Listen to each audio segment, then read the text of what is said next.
In Orkney, we used to have an expression, "I'll be Ower Wi the Moon," meaning that I will come and visit you when the moon is full to light my way.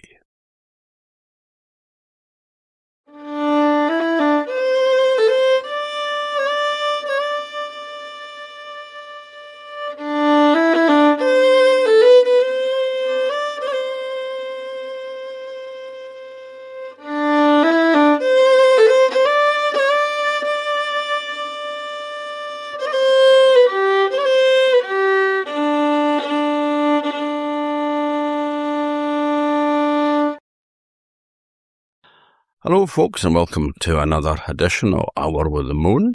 And this time we've got a visitor, and it's a very dear friend of mine who I have worked with, been friends with for a long time. Run a storytelling festival with, had many adventures. So it's wonderful to welcome Fran Flett Hollinrake to the show tonight. Welcome, Fran. Thank you very much indeed, Tom. I think partners in crime could also be one of the descriptions of our time together over the last 25 years. I've been called worse.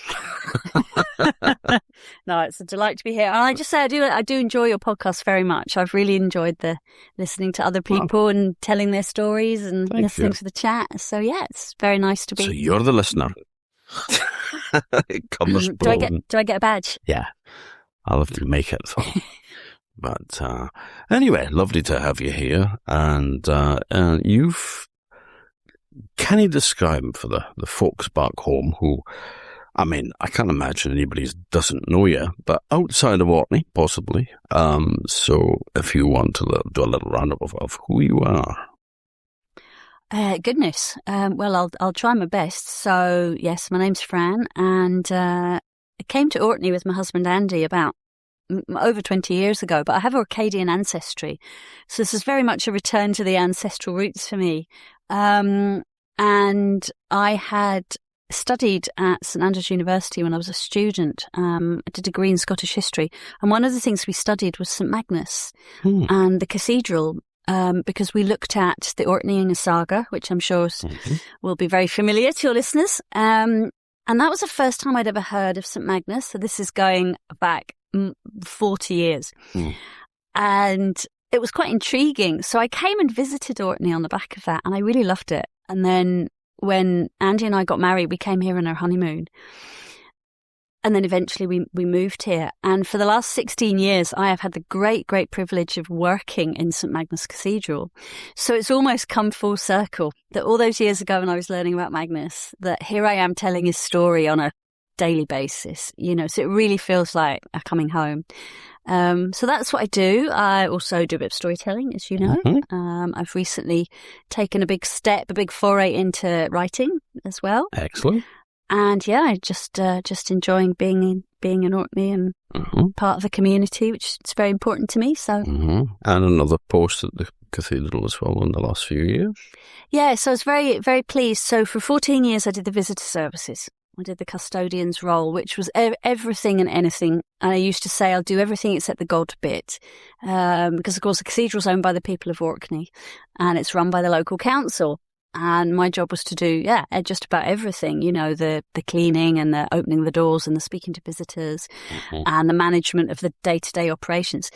But the bit that I really liked was the bits in the margin, the kind of research bits, the interpretation, the outreach. And I didn't really get much of an opportunity to do that because it's full on. The cathedral gets over 200,000 visitors a year. So that was the main focus.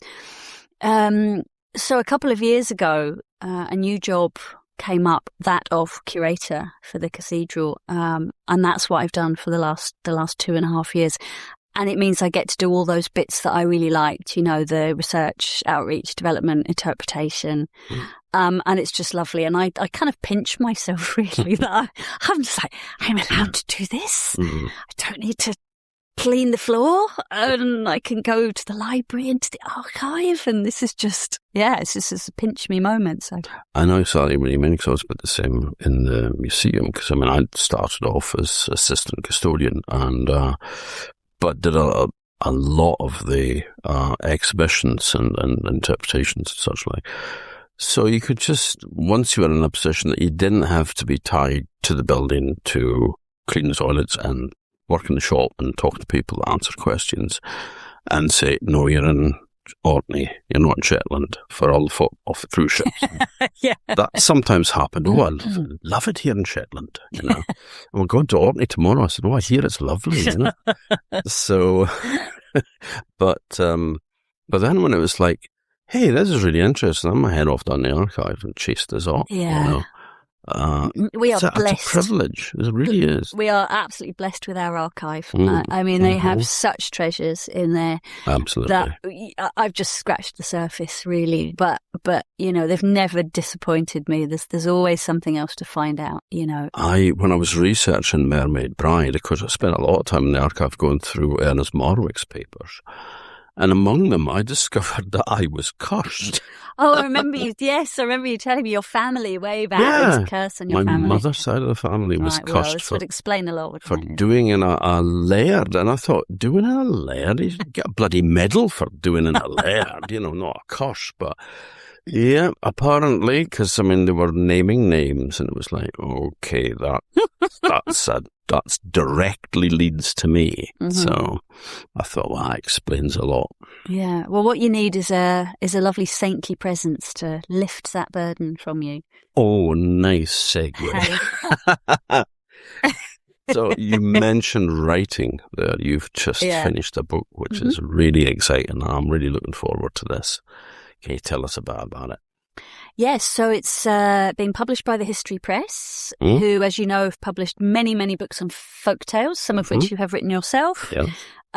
And it was one of those ideas that had been kind of fizzing away in my brain for quite a long time. And I approached the commissioning editor for the folktale series and said, you know, what do you think about saints? Now, I think to begin with, she just thought, saints? Isn't that some weird religious thing? But the saints' stories are so folkloric. And so I pitched this idea of the saints of Scotland, folk tales of Scottish saints. And I think I did a fairly good job of convincing her that these were good stories, you know, and they had so many folklore elements in them.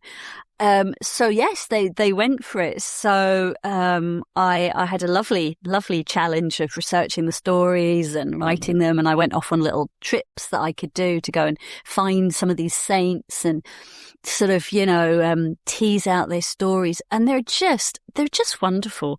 They're really weird, a lot of them, you know. I like weird. Well, we do like weird here at Ower Wi the Moon. And so I've put 56 saints in the book. Wow. That's a lot of saints. And Did they just come marching in? Sorry, I had to get that in sometime. Got it out of the way early doors. Yeah. No, of course. I mean, obviously, one of the things that really started that interest was Magnus. Mm-hmm. Was he my first saintly love? Probably not, actually. I think Andrew probably was, because I went to St Andrews University. Not your husband, Andrew. Well, yeah. I mean, that's obviously why I married him. But he's not a saint, but... Oh, he's married to me, so... Oh, well, yeah, you know. you got a point. Could be said. But yes, there's a beautiful ruined cathedral in St Andrews, which in its medieval heyday would have been the most spectacular and the most beautiful building in Scotland. It housed the shrine of an apostle, one of Christ's apostles, and it would have been utterly splendid. And it, when you look at it now, it's a magnificent ruin. Because of the Scottish Reformation mainly, which happened in 1560 when Scotland changed from being Catholic to Protestant country. And the idea of saints was not discarded completely, because the church in Scotland, which is now the Church of Scotland, didn't abolish the idea of saints. What it did do was abolish the idea of relics, shrines, the veneration of objects, pilgrimages. It was illegal to go on a pilgrimage in post-Reformation Scotland. So it swept away a whole culture, a whole economy, a whole way of thinking. And the cathedrals in Scotland suffered very badly, actually, there was iconoclasm in England, there's no doubt about it, but the cathedrals did not suffer as much. In fact, Henry VIII, who precipitated the Reformation in England, really took the cathedrals and raised them up to be the great shining temples of his new Church of England. Whereas in Scotland, the Reformation was utterly brutal, just ruthless. And I mean, we often say this in St Magnus Cathedral. There were only 2 cathedrals that survived the Reformation in Scotland, St Mungo's in Glasgow and St Magnus in Orkney. Bang. And the rest of them were either actively destroyed or allowed to fall into ruin through neglect. Some of them have had elements rebuilt, like Dornoch Cathedral and Brechin and others. But substantially in their buildings, only Glasgow and Orkney were the ones that survived. Wow.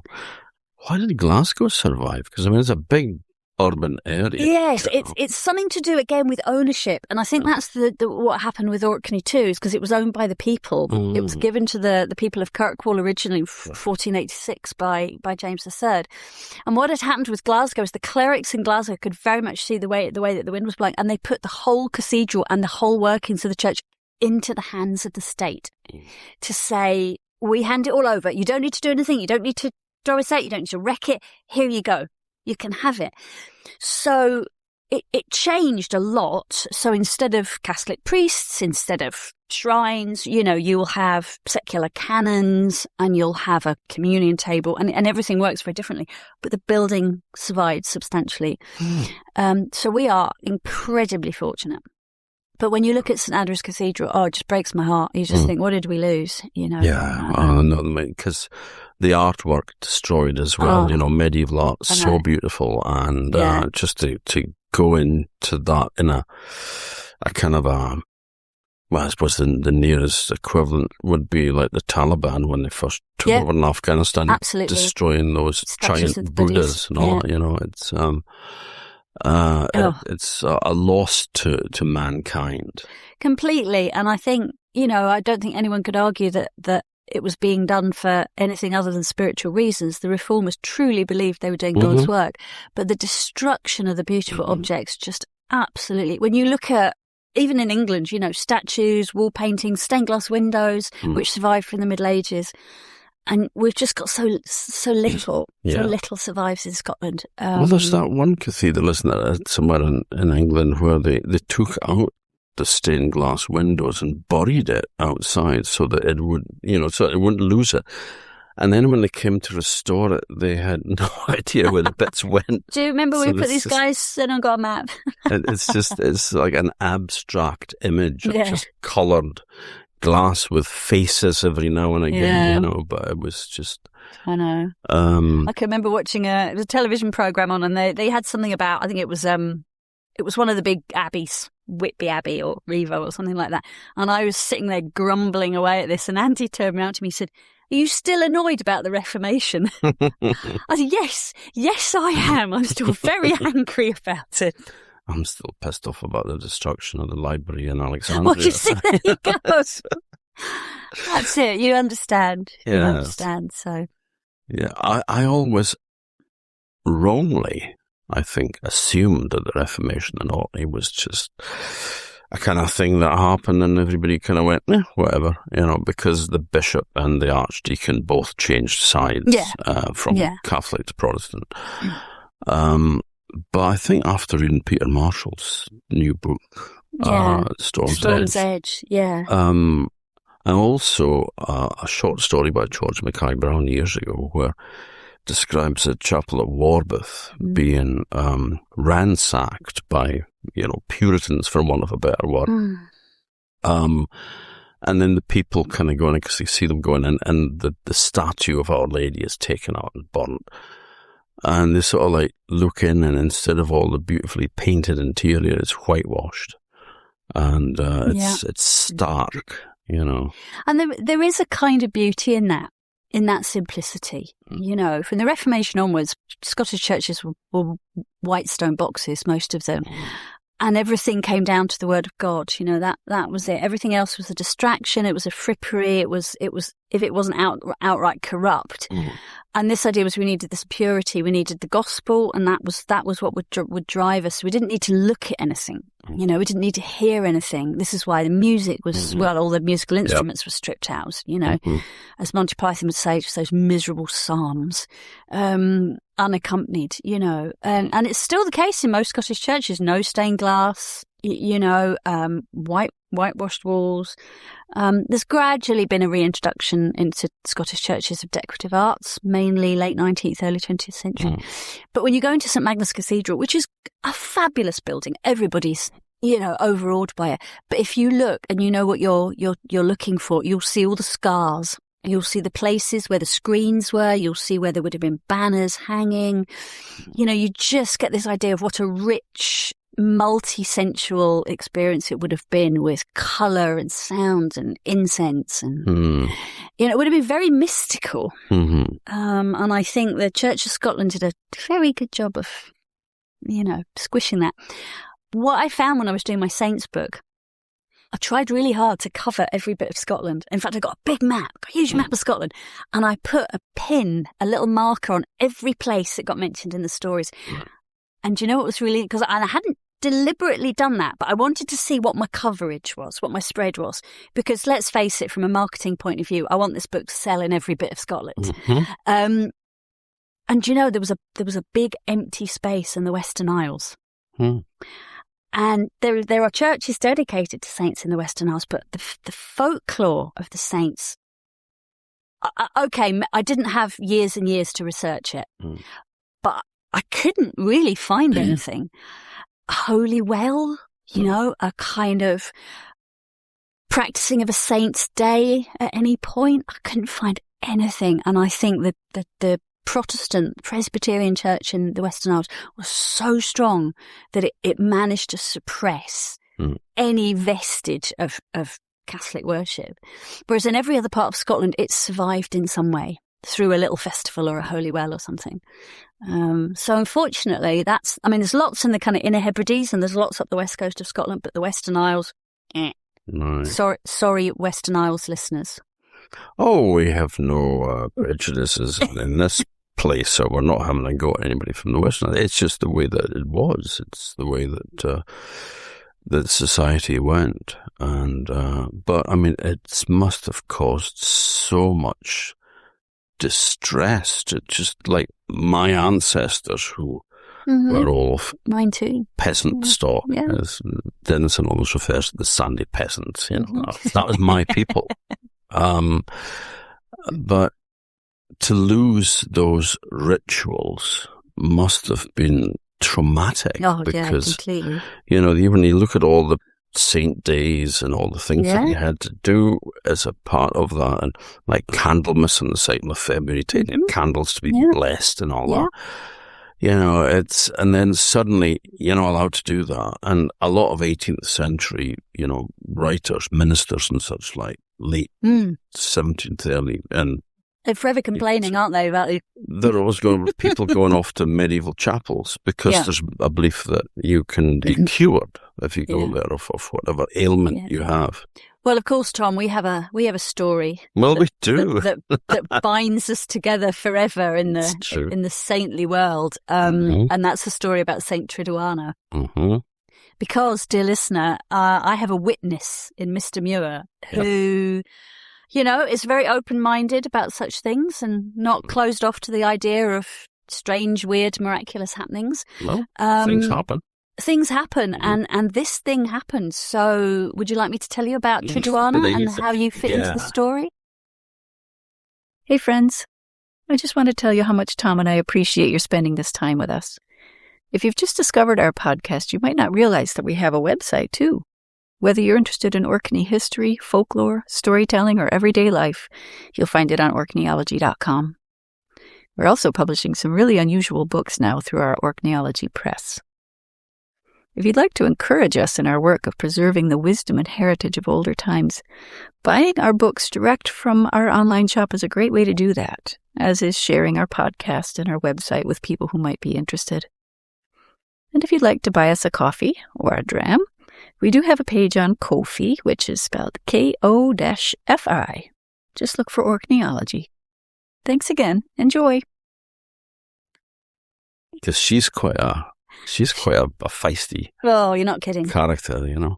She is, and she's a very interesting lady. So we've mentioned St Andrew already, and he was one of Christ's apostles.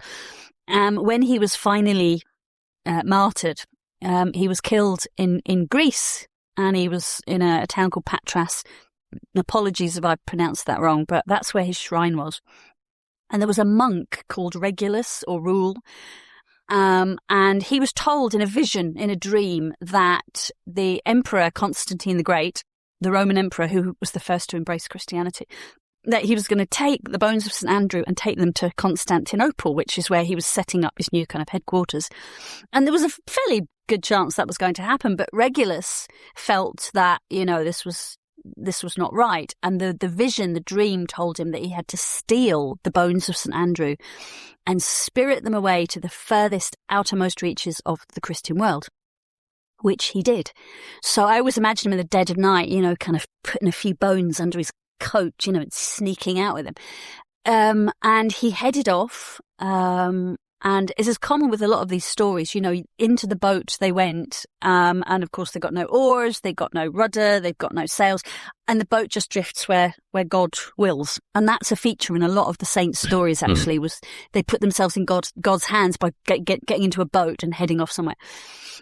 So Regulus, or Rule, and his friends get off in a boat, and they get eventually shipwrecked off the coast of Fife in Scotland, at a little town called Kilrymont. And they are brought ashore, and there's a little group of monks there, Culdee monks, who take them in, and you've got the bones of St Andrews. So that was the beginnings of the town of St Andrews, the building of the magnificent cathedral that we've already spoken about.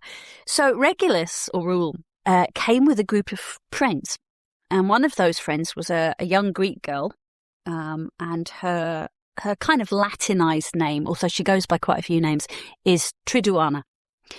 And Triduana, having arrived in Scotland, decided she was going to make her own way. And she ended up in various places, Roscoby and Angus and so on. But she was quite a bonny girl as well. And the story goes is that a local chieftain or king called Kentigern took a bit of a fancy to her and pushed his case quite hard, I think. Reading between the lines, I think we're bordering on sexual assault here, And also it's very couched in the kind of, I want you to be my wife kind of language, and she had to fight him off. And he, in typical victim, blaming fashion, said, well, it's all your fault for being so beautiful. You've enchanted me with your lovely eyes. And her response, talk about feisty, her response was, well, if you like my eyes so much, you can have them. Whereupon she poked them out and put them on a twig and presented them to Kentigern. And I'm willing to bet he didn't fancy her quite so much after that. Yeah. That would do it. Wouldn't have helped, would it? So there's various versions about how her eyes were miraculously restored to her, but it seems that she spent the rest of her life blind. She survived, but she's blind. And she ended up in a place which is now part of Edinburgh called Restalrig. And there was a shrine there dedicated to her after her death, and a holy well said to be good for bathing eyes. So when she died, became a saint, one of her specialities, as you would imagine, was eye diseases, curing eye ailments. And at some point, the Orkney connection was made. So there's a little island in Orkney, which you've spoken about before, called Papa Westray, or Pappy, as it's known to the local folk. And it's a very beautiful little island. It's very small. Its population now of about 70-something, I think. Something like that. Yeah. Also, it would have had a lot more in times past. Oh, yeah. But in the middle of the island, there's a loch. And in the middle of the loch, there's a little promontory that sticks out into the loch. And it seems archaeologically that it might have been a Bronze Age crannog. And then it might have been rebuilt as an Iron Age broch, one of those round stone towers. And then in the Middle Ages, on the ruins of the broch was built a little church, a little medieval church, and it was dedicated to Saint Triduana, by which point she's been rebranded as Treadwell So the loch is St Tredral's Loch and the chapel is St Tredral's Chapel. And indeed, it became renowned for eye problems. Mm-hmm. And as we've just been talking about, well into the 19th century, the church ministers were still complaining that people of Pappy were going to the loch and the ruins of the chapel to seek help for their eye diseases. And there were various ways you could do it. You could walk around the loch 3 times. You could bathe your eyes in the water. And there was probably other things as well. But this was, recorded as a practice. So this is where we come into modern times and your involvement. So we are going back quite a few years now. I had 10 years, maybe more. No, it'd be probably more than that. Yeah. Oh my goodness. Oh, 2013 or something like that. Anyway, let's not get too technical. No. When it comes to age. No, fair point. Yeah. And I had a really horrible eye condition. I had viral conjunctivitis, and it was affecting my right eye particularly. It was very inflamed. It was red. It was weeping constantly. And the doctors were kind of, they'd given me some eye drops and they'd suggested, bathing it. And, I was doing everything, but really it was just... And they said, we can't, it's not really much we can do. I remember going into the cathedral and seeing you with this really inflamed red eye that was just streaming, Yeah. and I felt very sorry for you, but I mean, what the hell could I do? Well, around that sort of time, so this was probably around November, December time. It was February, they always had gyro nights. But my eye condition had gone back to the previous year. All right. And a mutual friend of ours, Seaman Chan, came into the cathedral in the November, December, and she was asking me about, as you mentioned, this festival that they had in Pappy called the Pappy Gyro Nights that her and her partner were running. And she had asked me if I would come and do some storytelling with you. And didn't take much arm twisting, to be honest. And I said, yes, of course. And I remember thinking, well, I tell you what, if my eye has not got any better, by the time we go to Pappy, I am going to go and have a word with this Treadwell person. And roll around February, and it really wasn't any better. So you and I set off. We flew to Pappy on the little plane. This is the world's shortest scheduled flight, which I think is about 2 minutes in the air, 90 seconds if you've got a tailwind. Mm-hmm. And we landed in Pappy, and it was a very bright day. I remember that. And we went and we left our bags. And I said to you, look, Tom, I've got a little side quest here. I want to go to St Treadwell's Chapel because And you said, well, I've never been there, so mind if I tag along? I said, yeah. So off we went. And it's a bit of a walk. And not over very flat ground, and also very, very, very wet and boggy. Yes, this was February. Yeah, so there's not really a footpath or a kind of boardwalk or anything. So it was quite arduous, and it was very bright. And I didn't have my sunglasses on. I remember it being very bright and very windy. My eye was just absolutely, Anyway, so we clambered onto the chapel ruins, and we sat there for a little while. And I remember we talked about it, about, the people that came here looking for help. And we were working out the alignment about which way was east, and if there had been a shrine, where would it have been? And, we just generally worked it out. And then we thought, right, we've got to go because we've got to get lunch, and then we've got a gig. So back we went, and we had a lunch, we did our gig, and then it's all a bit of a blur after that, actually. Well, with the Pappy Gyro Nights Arts Festival, it usually was a bit of a blur for me. There was usually a bit of celebrating going on. Absolutely, and I don't get out very much either, so whiskey might have been consumed. I don't know, you might be able to remember. But the next morning, with a little bit of a sore head, you and I were taken to the airport, tiny little airport in Pappy, and whisked off back to Kirkwall. And as the plane took off, it was a very bright, very sunny day. And I remember looking down onto the island, and there was the loch, and it was all sparkling. It was all kind of like glinting, and it was just amazing. It was just beautiful. And I looked out the window and I thought, hang on a minute.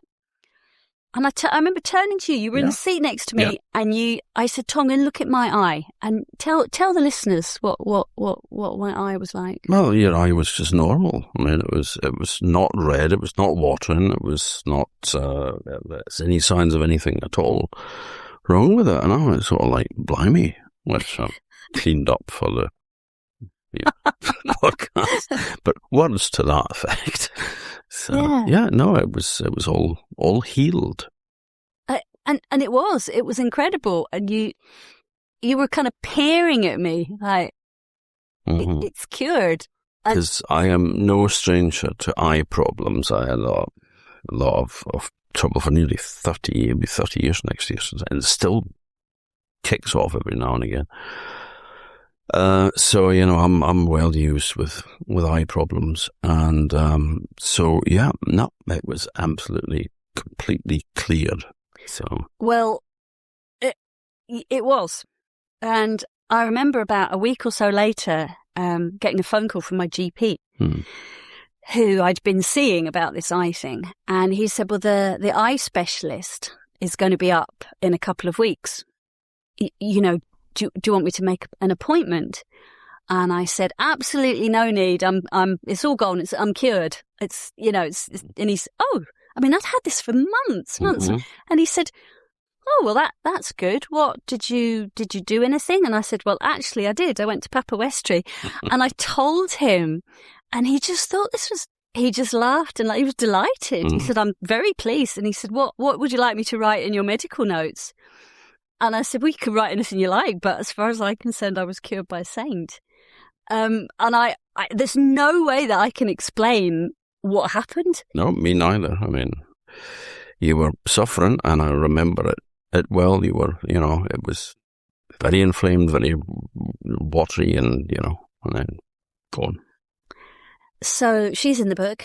Mm-hmm. There is, like many saints, I think, there's kind of more than one story about her, because, like about the period that she lived in and how she ended up, where she did, because it's that kind of common that saint stories kind of evolve or get incorporated into other saints or...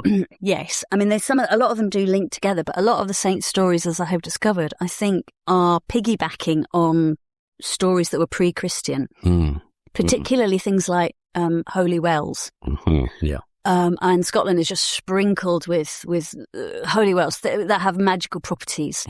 And there's just barely a place in Scotland that doesn't have some sort of legend about holy well, and about a saint that is associated with it. And I just found them all over the place. And I kind of, it's something that I'd like to maybe try and do in the future, is a bit more of kind of tracking these down and finding their little stories. So there were quite a few that involved miracle cures at wells, which I'm sure would have gone back to pre-Christian times. Christians were very good at syncretism, I think it's called, when they took a story and they adapted it and brought it into their fold. And it made Christianity a bit more approachable for people that they wanted to convert, if they kept the same festivals and they kept the same characters. And I do wonder sometimes, I know this is not an academic thesis at all, because I know other people have suggested it and others have argued against it, but this idea that in a pre-Christian world, when there were lots and lots of gods, all those gods had specialities. There was a god of this and there was a god of that and there was a god of the other, and there was a god that was in the forest and there was a god that was in the river and there was a god that would help you if you had sore feet, And after Christianity and monotheism, when we just have the one God, God's a busy fellow. Not only that, he's very, very nebulous. It's a difficult concept to grasp. But saints are still people you can identify with. Because first of all, saints were us. Saints were people. They were born, they grew up, they lived, they died. There's nothing inherently magical about a saint. They were a person. So we can identify with them because they're a lot closer to us. So you feel like you're bringing your problems, you're bringing your prayers to somebody who sort of understands. And that might be because they have been through what you've been through, or it might be because they were from the place that you are from. So this is when you get the concept of your patrons. I think we would say Magnus is probably our patron in Orkney. Oh, yeah. But he was ours. Mm-hmm. He's our guy. And what you can do is ask saints to help you directly, but the way you do it mainly is through what they call intercessionary prayers. So they can act as an intermediary between you and God. They can pass the message on, probably faster than you can. And they can help you. And I think I have a dear friend called Nick Mayhew Smith, and you might remember Nick because he came to the Storytelling Festival in 2017. Mm-hmm. And he's written some wonderful books. He's actually written the foreword for my book, and I'm so delighted that he agreed to do it. And he once said to me, and it really encapsulated a lot of what I've tried to do, saints were for the people. They're on your side. There's no judgment from a saint. And I really loved that idea. And of every saint that I included in the book, you really get this feeling that they are doing it for their people, that there's some deep connection, that they want to help. And I found that very moving, actually. Yeah, because a lot of the saints, had specific talents is not the right word, but curative powers, like Triduana with eyesight and such. Magnus was also known for blindness and insanity, for like the old term. Blind and the mad. Yes. Yeah. So, but then, so were Holy Wells. Remember the story of the well at Bigswell in Stennis. On a certain date, which I can't remember. It's in a book that I've just written, but it's like my head's full of stuff and it's rattling around. But if somebody was suffering from some mental health aberration, then you took them to the Holy Well, you docked them in at like midnight, and then you tied them to a stake or to the Odin stone, which was and you left them all night, and then in the morning you sort of you came and untied them, and then if they weren't cured, then you waited until the next time that it was potent and holy. Which, if you weren't mad before you did that, you'd be it's enough to drive you off the edge, isn't it? There is almost exactly the same story about St Fillan, which is in the book. Exactly, there was St Fillan's pool, and again, bound, thrown into the pool, taken out, and there was a cave. So into the cave they went, and there was it was blocked up or guarded in some way, and they left the poor unfortunate there all night. And if in the morning they were still mad, back into the pool they went. And it must have just been, goodness me, kill or cure, I don't know, but it's not. But if that's what you thought was going to help somebody, Yeah. That's good. I didn't realise the parallel was so strong actually with the Stennis well, because that's exactly the same story as St Fillan. Yeah, Stennis one was one of the more powerful. There's that, and in Manswell in Bursey, which was supposed to be where the bones of St Magnus was washed. So it all has healing powers as well. Well, and also because Manswell gets a mention in the book too. There are people in Bursey where it is who will draw water from that spring to brew their ale. Because apparently it makes the best ale. And I've even known people use water from there for soup, for things like the Harvest Home and stuff like that. So these are great folkloric elements that go back, that there's still something special about that water. Yeah. Well, I think we should maybe do some field work on that, because soup and beer ticks all the boxes for me. Absolutely. What's not to like? Was there any saint that you'd never really come across before that you found during your research? Oh my goodness, there were some. Yeah, there was quite a few. There were stories that people who are students of such things will absolutely know them. But one of the ones that really, I think this is a well-known story in Iona, but. Of course, one of the saints that loomed the largest in Scotland's spiritual history is Columba. And many of the saints in this story were known to Columba or followed Columba or were in the Abbey at Iona. There's many, many of them. And I could have written a whole book about stories of St Columba.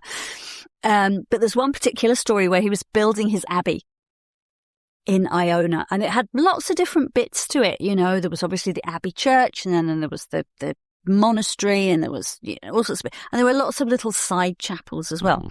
So there was one particular chapel that they were building. So this is the monks physically with their own hands building this structure. And no matter what they did with this particular chapel, it kept falling down. It was just structurally not sound, and they couldn't work out. The ground was the same, the stones were the same. They couldn't work out what was happening. So Columba went off to meditate, you know, so he went off to some remote part of the island and prayed for guidance. And after many, many hours of contemplation and what have you, Columba gathered his monastic community around him, and he says, well, fellas, I've got good news and bad news. The good news is, I know how to make the chapel stand. I know what we have to do. The bad news is it's going to involve human sacrifice. Because what we need is a living being, basically, to be incorporated into the structure of this chapel, and then it will survive. Now, this is getting into some very strange territory, you know, this idea of a human sacrifice being bricked up into a building. So you can imagine the scene, you know, it's a kind of, you know, so do we have any volunteers? And one of the monks, a fellow called Oran, stepped forward and he said, I am willing to sacrifice my life for this great work of Iona Abbey. And so there was a special mass said for him, lots and lots of prayers, and then they got him and they basically bricked him up alive. And the chapel held. Now, sometime afterwards, according to some stories, it was a few days, and according to some stories, it was 3 months. For some reason, Columba, either having second thoughts, or in one version, it says he wanted to look on the face of his beloved Oran once again. He had that particular wall partially unbricked, and to their absolute horror, Oran was still alive, and he was raving. Right? He was absolutely raving. He was start raving mad, and he was ranting. And he was shouting. He says, you have to listen. You've got to listen. I have been places. I have to tell you. I've been to hell. I've been down into the depths of hell, and not everybody is miserable. They're not all suffering. But more, I've been up to heaven, and not everybody's happy in heaven. It's not the beautiful paradise that we've been led to believe. These are things that we've been told, and they're not right. Now, you can imagine the horror that the monks, you know, were listening to this, and Columba basically just went, we're not having that, brick him up again. And they did. He ordered them, and they bricked up Oran, and he's still ranting and raving. He's trying to bash his way out, and they bricked him up again. And the shouts got quieter and quieter and quieter and quieter, until eventually there was silence. And that was the end of Oran. So the chapel is still there. So is Oran still there, bricked up into his chapel? We'll never know. But I think it shows an interesting side to Columba, because he's often portrayed as the gentle monk, the dove, the peacemaker, you know, but here he is committing a desperate, terrible act. Yeah, Columkill, the dove of the church. It's very similar to that story about Vortigern wanting to build a tower, fortification, and it keeps falling down, and he's told that they have to sacrifice a boy that has no earthly father. And so they do find one eventually, a young guy called Merlin, whose father was supposed to be a demon, not human.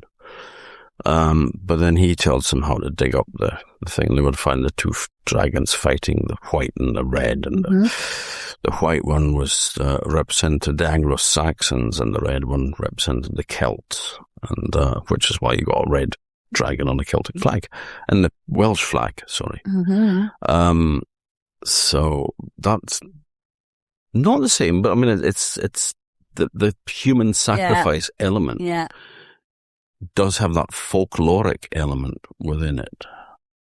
So. I know, it's pretty unpleasant, isn't it? But yeah, I had to put, in the introduction to the book, I had to put a trigger warning. Because... Have you ever been bricked up alive?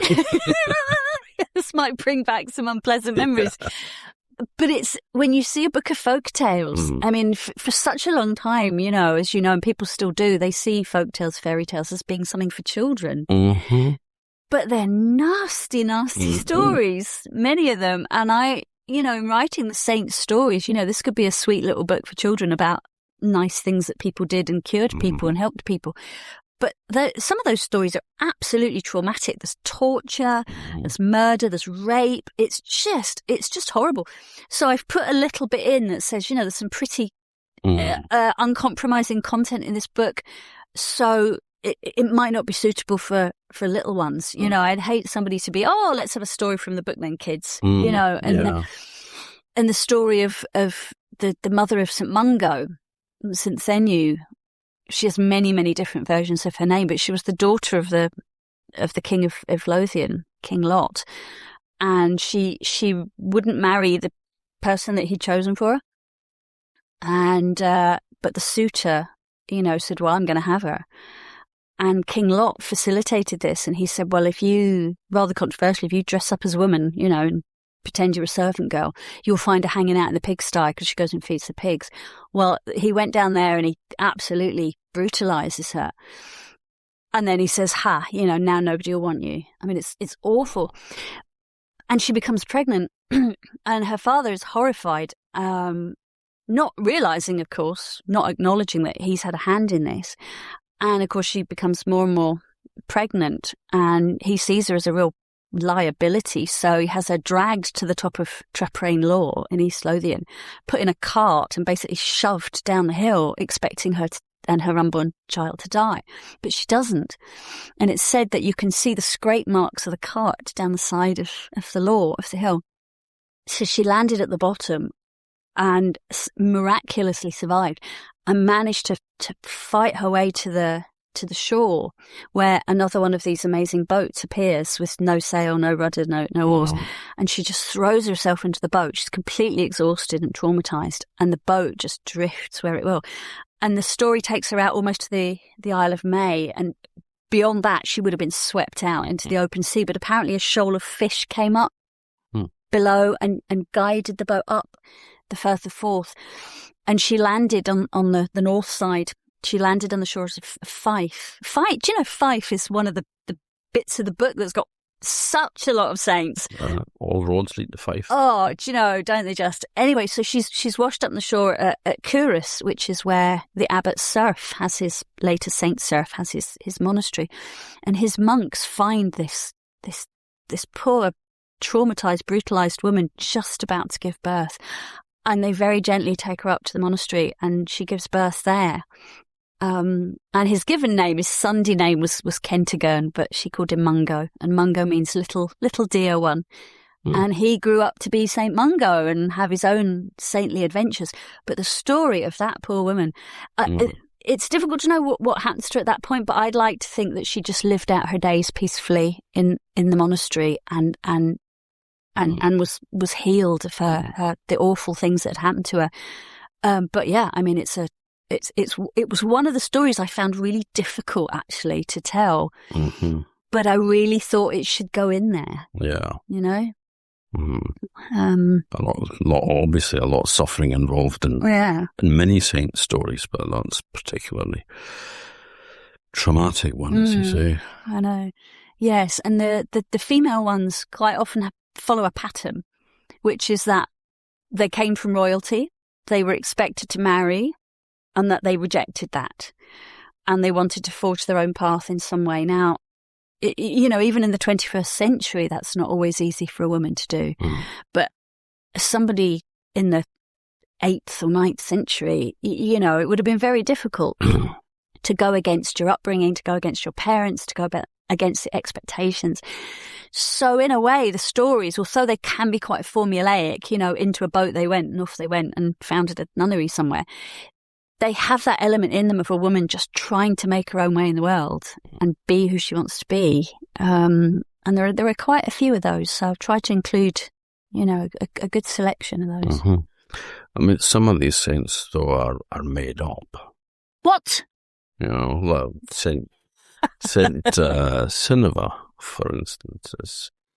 Yeah, I know that she's not in Scottish, but... She's in the book. Oh, is she? Oh, yes. She's definitely in the book. There's a lot of shrines dedicated to her. Absolutely. And in Norway.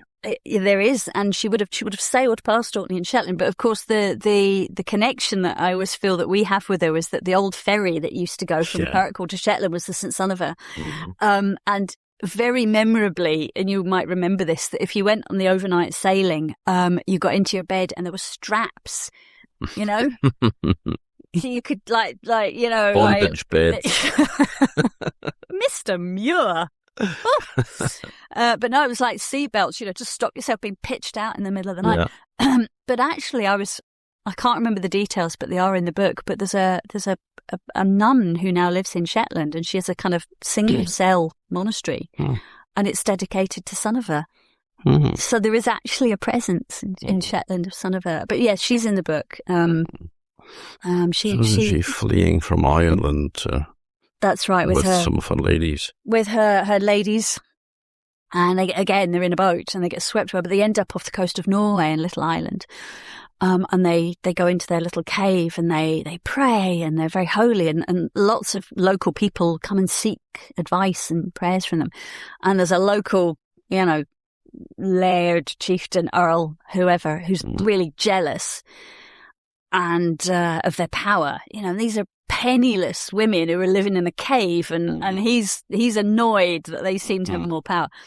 So he doesn't find it very difficult to find somebody who's got a bit of a grudge, some local woman who accuses Sunniva and her ladies of stealing sheep.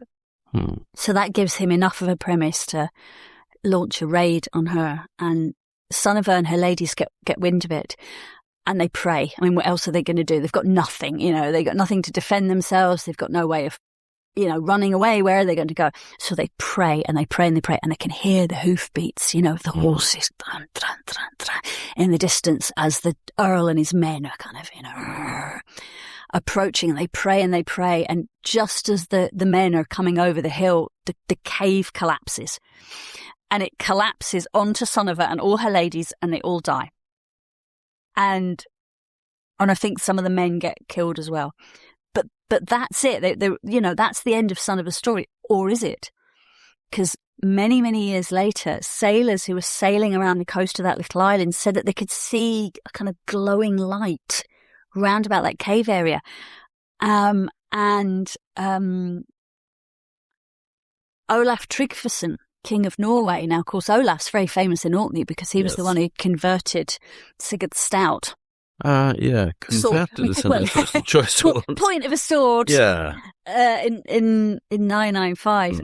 But he gets to hear about this story, and he goes and they uncover, they unblock the cave and they find the bodily remains. And long story short, she ends up enshrined in Bergen, and she's one of the patron saints of Bergen. So her name is very much still alive and in the picture, So yeah, there was enough of a connection with Orkney and Shetland to put her in the book. Well, I'm glad to hear. Yeah, because she's a good story too. Yeah. Sunniva. Any ones that you sort of uncovered that you just thought, what a cracking story? Just one of your favourites. Oh, okay. So this was a saint. It's another female saint, actually. This is another saint that I was just so intrigued by this. And she started her life in Scotland. So that the lore says that she was born to a Scottish princelet of some kind, a noble family. And they were very pleased that they'd waited a long, long time for a child. And when she was born, they were just absolutely delighted with it. And they called her Oda. Oda, that's how you spell it, or Oda, maybe, but Oda. And she was just lovely, and they were so, so happy. And she was just perfect, and her little toes and her little fingers and her just little sparkly blue eyes.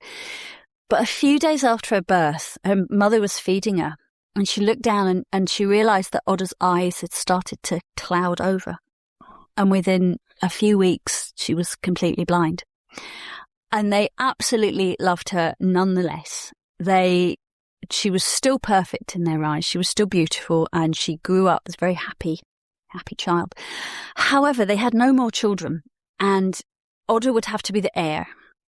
And in order to be the heir, she would need to marry. She would need to make a good, advantageous marriage to a local, somebody of equal rank. And they grieved a lot, because no matter how much they loved her, they knew that her blindness was going to be a problem, And so they made pilgrimages, they gave offerings, they prayed to everybody. And they heard, news had reached them from somewhere in France about a saint called Saint Laurent. And he apparently had done amazing things with eye miracles. And so Oda said, well, if that's what it takes, that's what I'll do. So she set off with her maidservant, and she made a long, perilous journey across to the Channel and into France to the shrine of Saint Laurent. And she made an offering, and she lay down next to the shrine, and she slept. And when she woke up, she could see. So the miracle had happened. And on her way back, long, arduous journey on the way back, took months, Oda decided that the very, very least she could do in thanks for this miracle was to devote her life to God. So she was going to turn away from the path of marriage and land ownership and all the rest of it.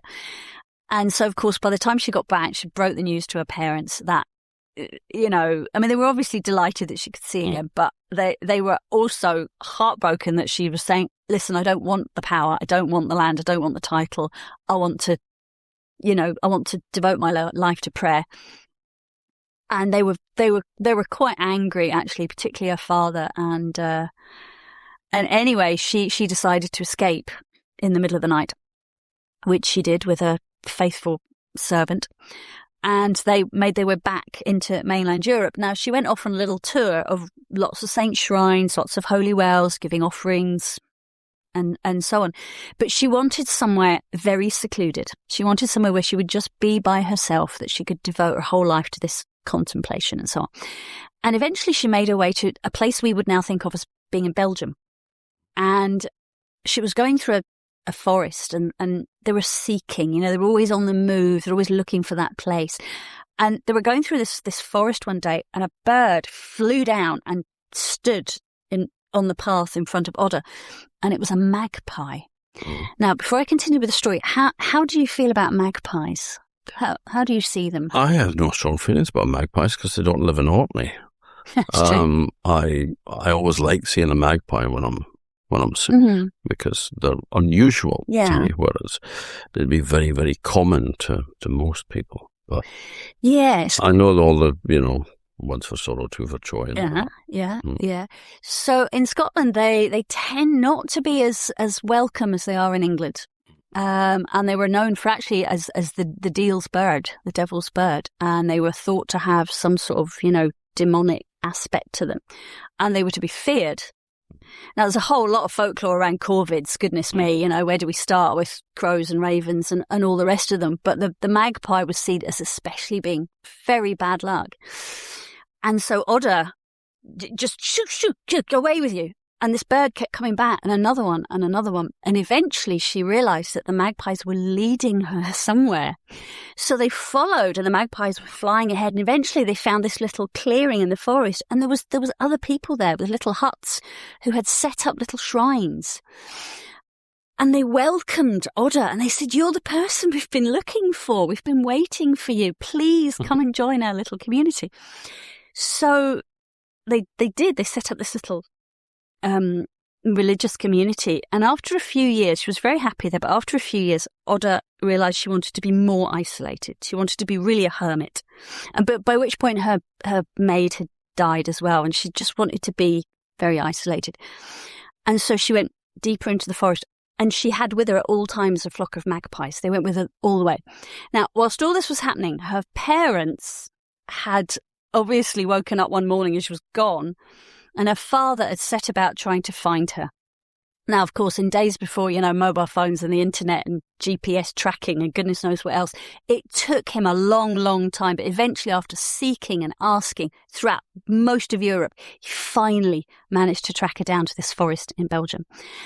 And he knew that she was around somewhere. Now, when she'd finally found her little place that she wanted to be in her little hermitage, she planted a little bush, a little shrub, and within a few weeks it had grown into this big thicket, of thorny bushes right the way around. Nobody was getting in there, And eventually her father found this thicket of thorns, and he could hear her voice as she was praying, and he knew it was her. And he started trying to fight his way through, and it took him, he's hacking away, he's getting scratched and torn, and his clothes are in ribbons, and he managed to get through the thicket, only to be greeted by a flock of very angry magpies who attacked him. They basically swooped down him and just started pecking him and pulling at his hair and pecking at his eyes, and he had to retreat. He had to acknowledge and give up and realise that his daughter did not want him to find her. And eventually he managed to fight his way out of the thorn bush and made his way back to Scotland again, and he never saw her again. And when Oda died, little shrine was created, little church, and there's a little village there now. And the Belgian name for it, the English translation is the Röder, which is the kind of clearing in the forest of Oda. And that was a story I'd never heard before. No, I haven't heard that. And I loved that. And having a gang of angry magpies as your bodyguard, I mean, that's your life goals right there, eh? Yeah, I mean, that beats Secret Service men anytime.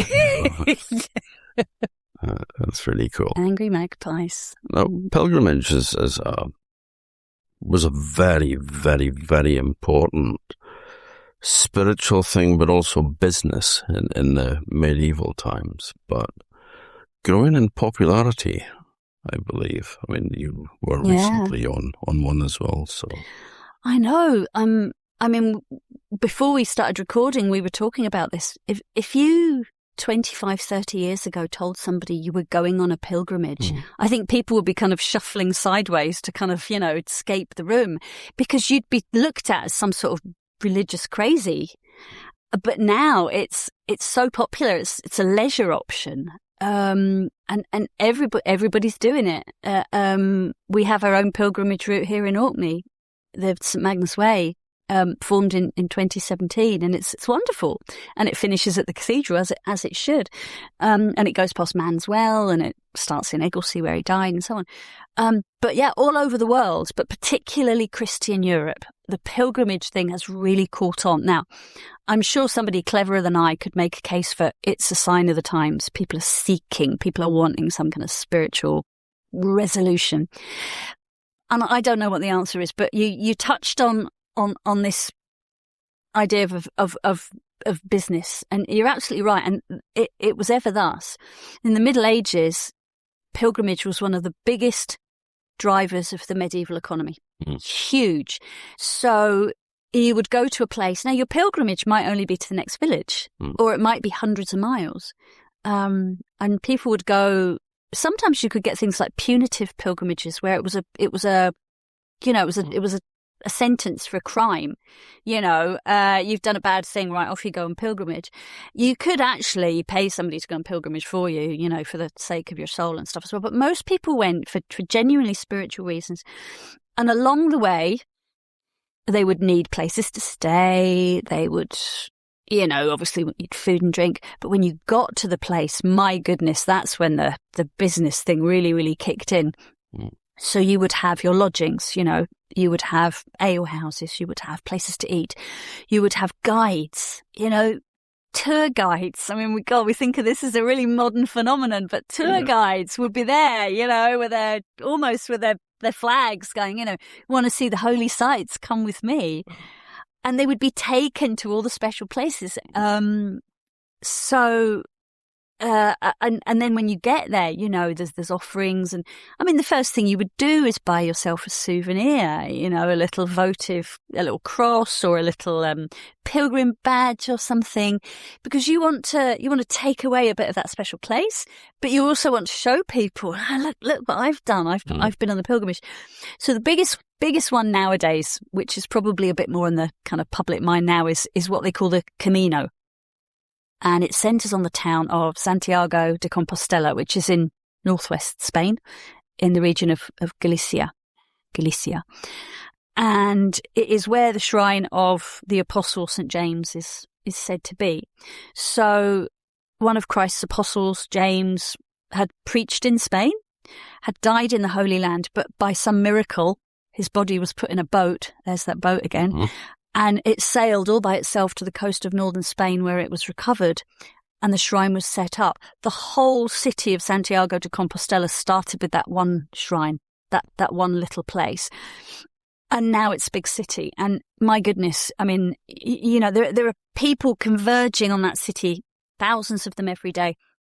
And there's lots of different versions of the Camino that are officially recognised. So you can come from France across the Pyrenees. You can come from Portugal going north. You can come from other bits of Spain. And they all end up in the square in front of the Cathedral of Santiago de Compostela, where the shrine of St James is kept. And I did this pilgrimage a couple of years ago. And I can honestly say one of the most incredible experiences of my life. And I did what they call the Camino Inglés. So part of it is in England, from Reading to Southampton, because Reading was the site of an abbey dedicated to St James, and all the English pilgrims used to gather there before they set off, you know. And they had a relic. Now there's a little side story here, because this relic was purported to be the hand of St James. It was kept at Reading Abbey. Well, sometime in I think it was the 19th century, in the ruins of Reading Abbey, somebody found a mummified hand. And it ended up in private hands, and then it ended up in a museum. And in recent times, it's come round again, and it's held in the Catholic Church in Reading. Mm. And when my friends and I went to start our pilgrimage, the official start is actually a church in Reading dedicated to St James, but we decided to go to Marlow, which is when this little church is with this hand. And we could not have been welcomed more. It was so lovely. The priest met us there, wanted to know who we were, what we were doing, wanted to hear all about our pilgrimage. And we said, you know, can we see the relic, please? Into the vestry we went, and it was in a safe, you know. Mm. And he brought out this box, and it's kind of a metal, quite a nice gilded metal case with glass panels in it, and inside there's this object, and it's a hand. It looks like it's been carved out of wood. It's dark brown and shiny, but it's very, very recognisable as a hand. And this is purported to be the hand of St James.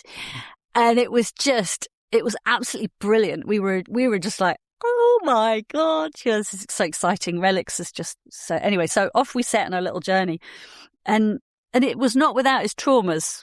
There's long stories to be told about that, but I remember as my friend Kate and I approached the city of Santiago after however many days and weeks. And the outside of the city is like the outside of any city. It's car dealerships, you know, it's industrial estate. So you're walking through warehouses and, you know, mechanics and stuff like that. And then you get into the burbs, you know, you get into the place where the people live. Mm-hmm. Relatively modern streets and stuff. And then you get a normal shops, you know, ordinary shops and supermarkets where people are getting their stuff. But the nearer you get into the old town, the more touristified it becomes. You start seeing the little shops, you know. But I remember walking along the street, and the Camino we did was one of the quieter ones. So we didn't meet a lot of other pilgrims. But at one point, we then joined the main route. And suddenly the pilgrims were just all around us, you know, who'd been walking hundreds of kilometres. And we were walking like, I was, you know, going along. I've built up a bit of a rhythm with my sticks. And my friend Kate just tapped me on the arm, and she pointed into the distance, and we could see the two spires of Santiago Cathedral. Mm. Oh my goodness. I was just, I had to take a deep breath, and I could feel the tears. I thought, no, not going to cry, not going to cry. But it was like I've done it. I've really done it. I've walked to Santiago. And it was about another mile before we got into the centre, into the square. And I thought, not going to cry. I was a mess, Tom. Even now I'm getting emotional about it. I was a puddle. I was sobbing.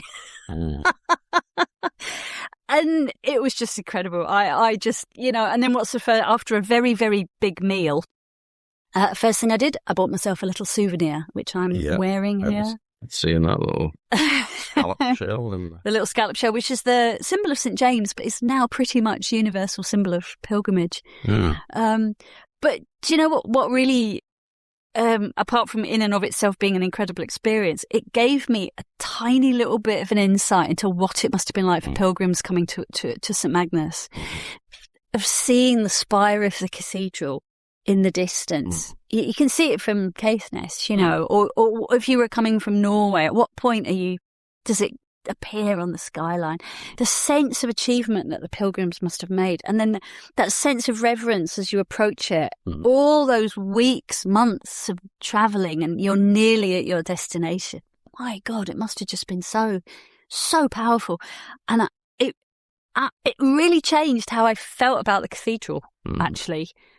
I remember Raymond Lamb, who used to be a county archaeologist, describing the shrine of St Magnus to a medieval person as being like the equivalent of the nuclear reactor in a power station to modern people, because that there is incredible power there, and you can't see it, but it's there.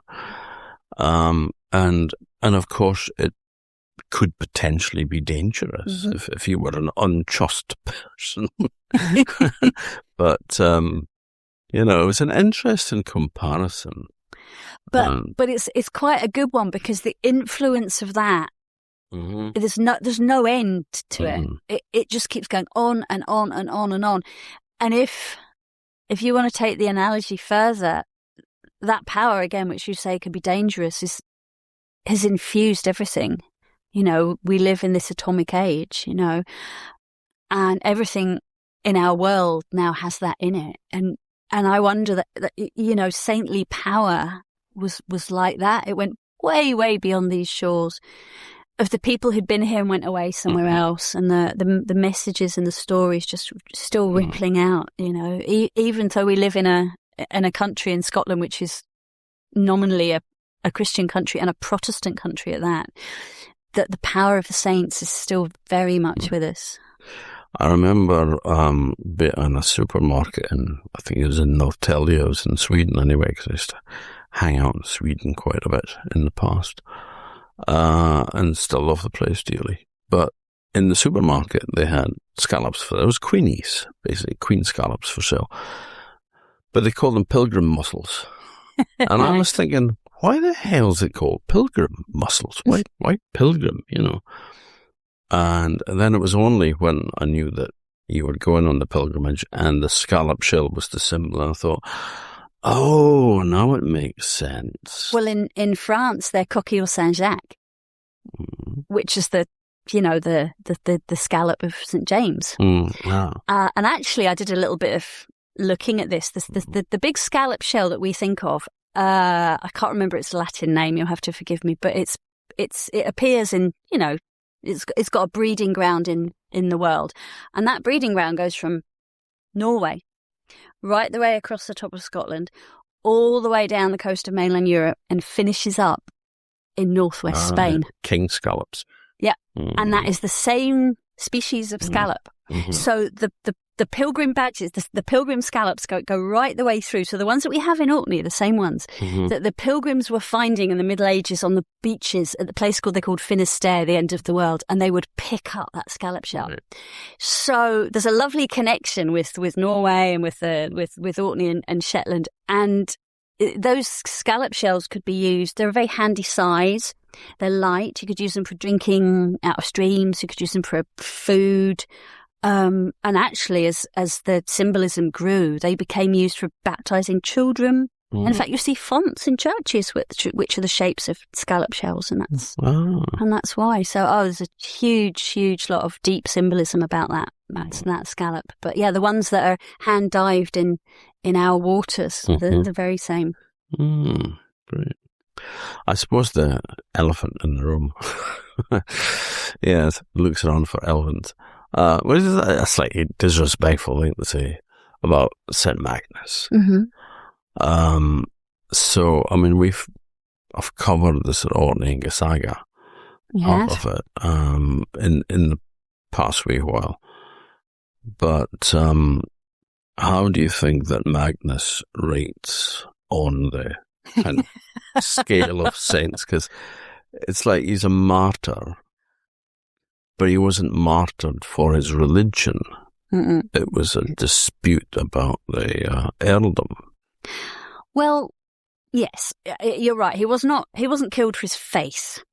Everybody present that day was Christian, you know. But actually, I think the reputation as a martyr is not that he died for his faith; it's that he commended his soul to God, and that's very much a feature of a saint, is that they are giving themselves to God's will, that they're not seeking it, but they're not resisting it. And Magnus does not resist his execution. I think if he'd put up a fight, could have gone either way, but he chose not to, and I think that's what makes him a martyr. I don't want to rank him because ranking saints. Yeah, I know that was probably a rather harsh thing to say. It's like, sort of, who's your favourite child, or what's your favourite member of the family? It's actually one of those questions that I'm kind of anticipating when the book comes out. Is I just know that someone's going to say, "Who's your favourite? Who's your favourite? Who's your favourite saint?"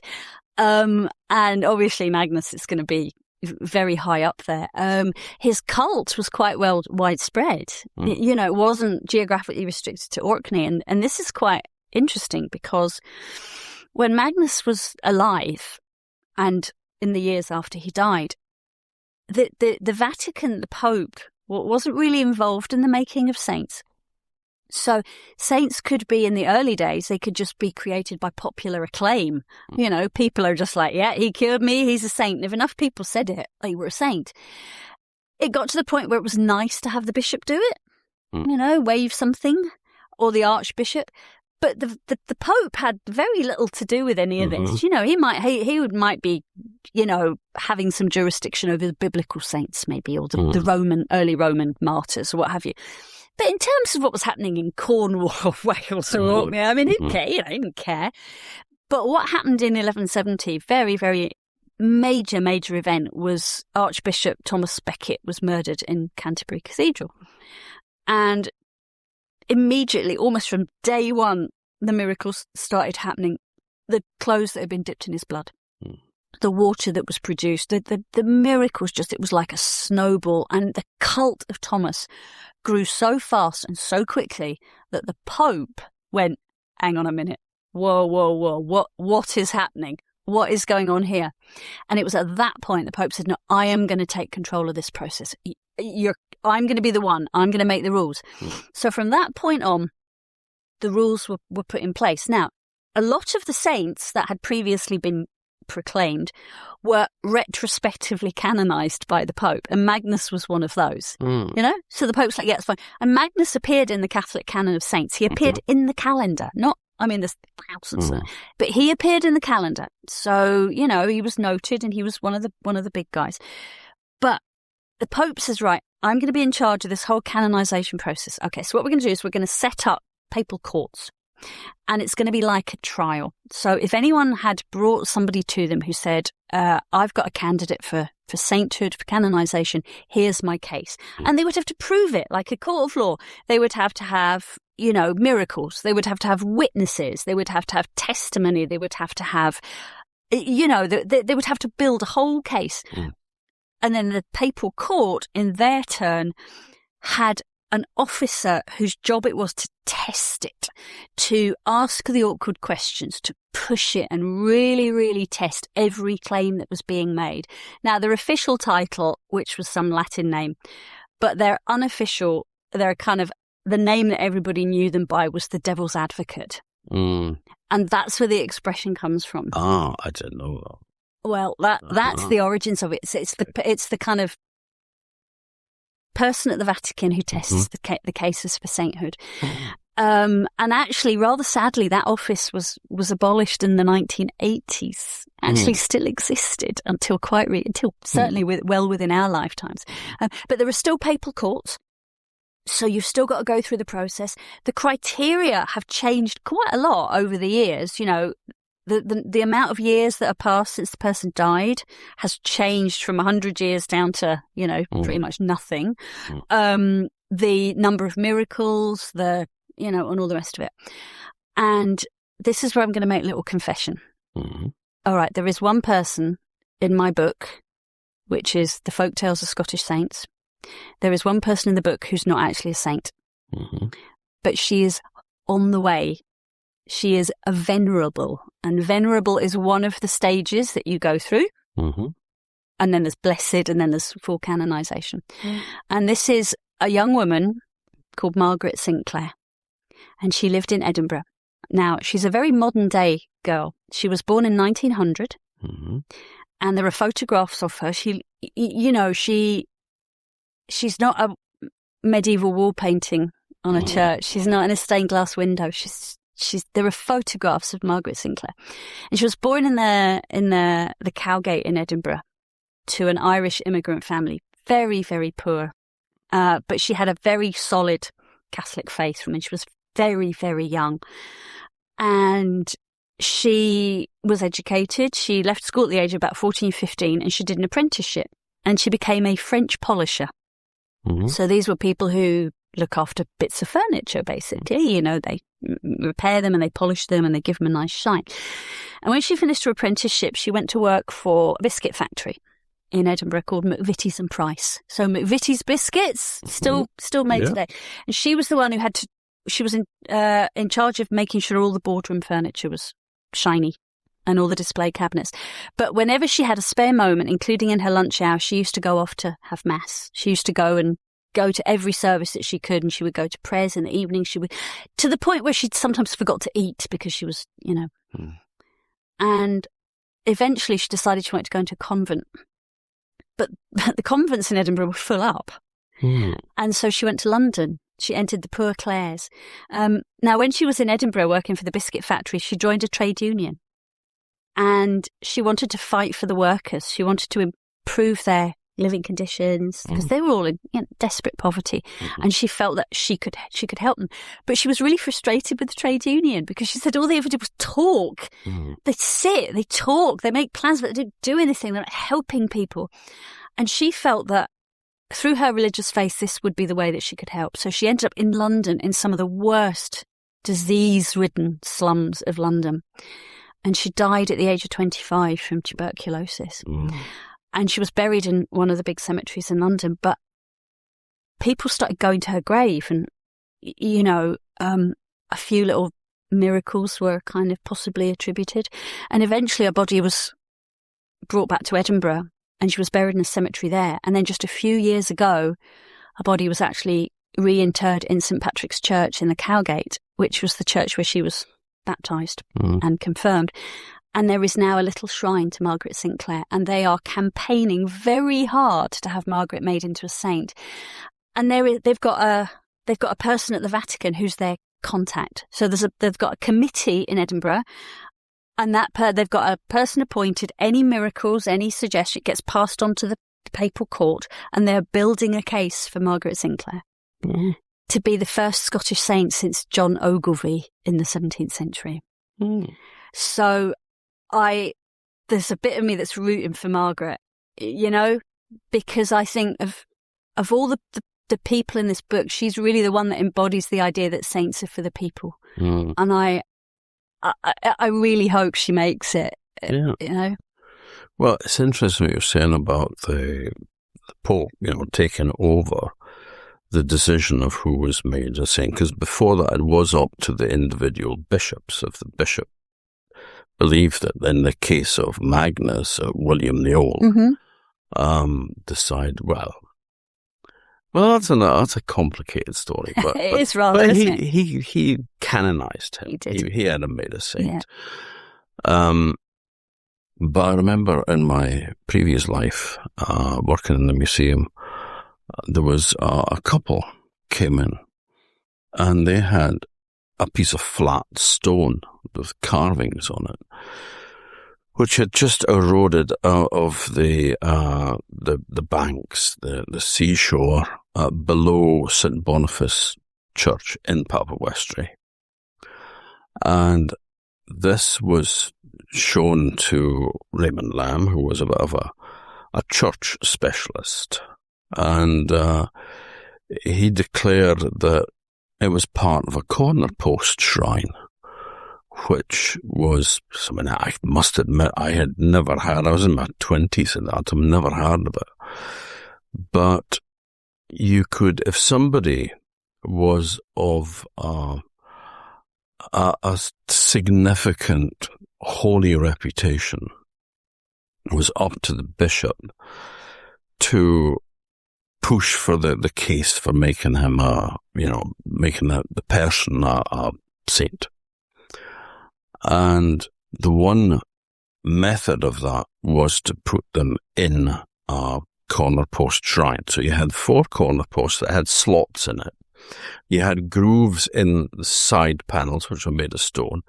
This one had part of a cross on it, and it had a rectangular symbol in the top corner, which would have been a Pictish symbol.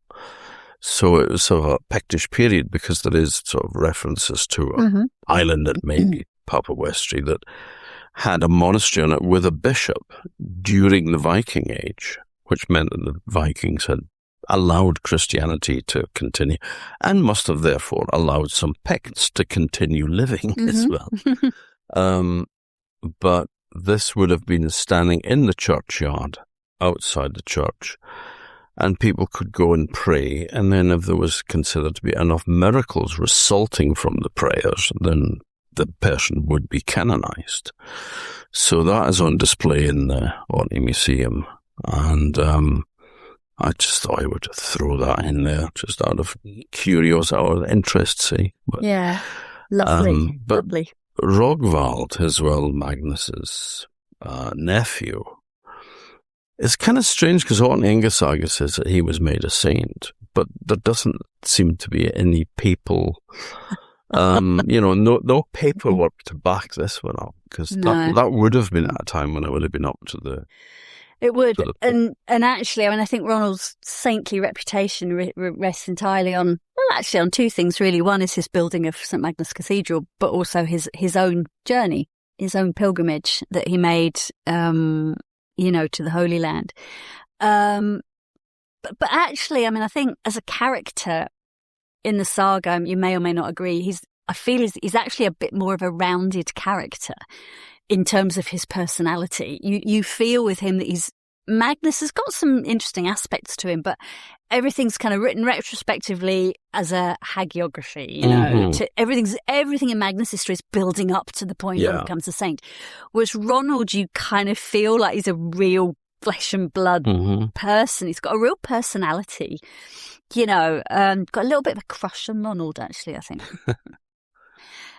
So I think that the canonization of Ronald, also again, there's, as you say, there's not a lot of paperwork, and not much in the way of miracles. But if you think about the shrine in the Cathedral of Magnus, which is the main event, your nuclear reactor, but next to that is another saint, another shrine. Now that's not just 2 saints. That exponentially increases the spiritual power of your building. Yeah.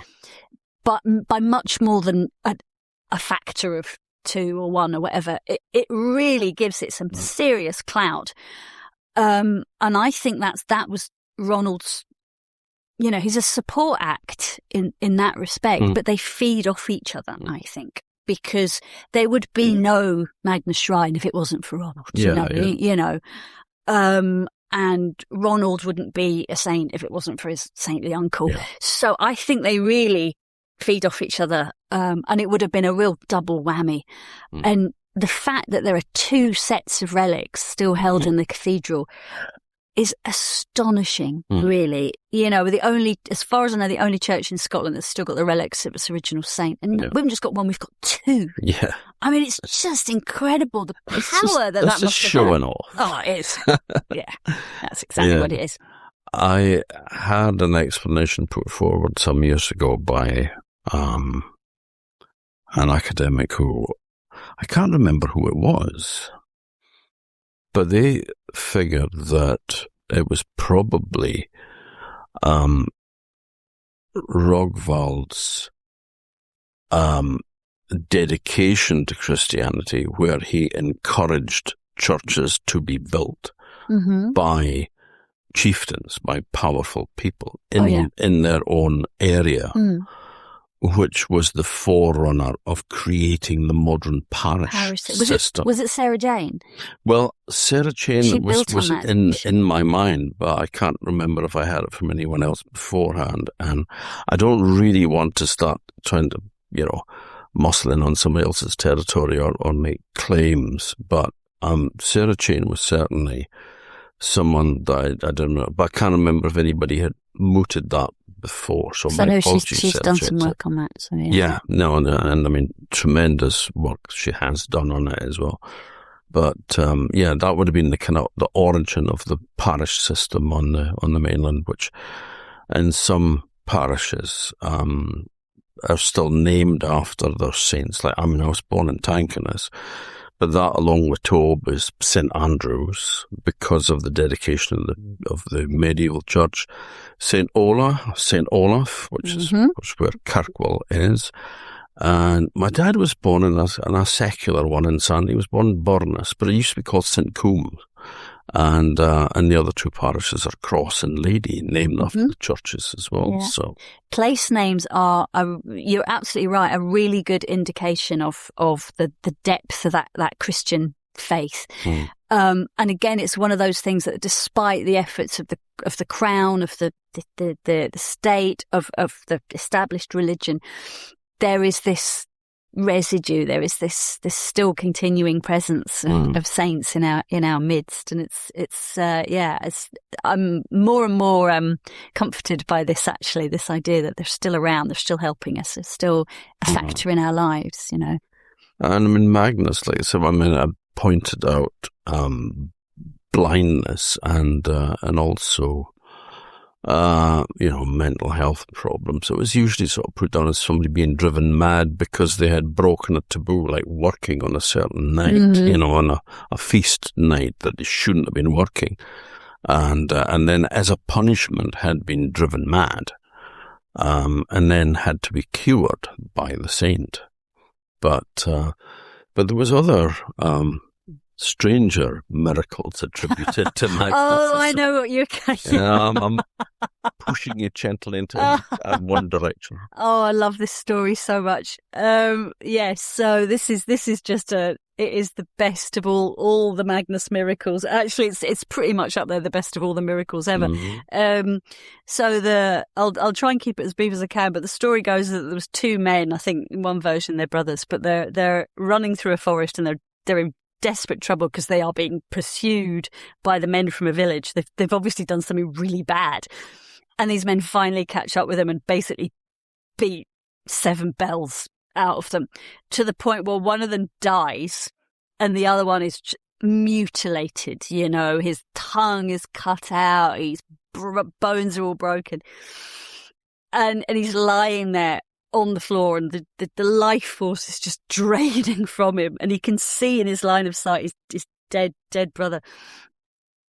And as if it couldn't get any worse, a pack of wolves comes slinking out of the forest, drawn by the scent of blood, and they were kind of slavering, and they find the body and they just basically lay into it, and they start biting it and tearing at the flesh and crunching on the bones and slurping it all down.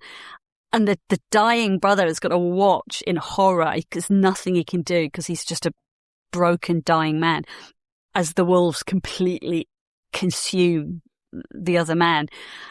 And then they all kind of give a little burp and head back into the forest. And he's lying there and he's just honestly, I think he's scrolling through every saint he can think of. He's praying to Mary, he's praying to Joseph, he's praying to everybody he can think of. And eventually, he prays to Magnus.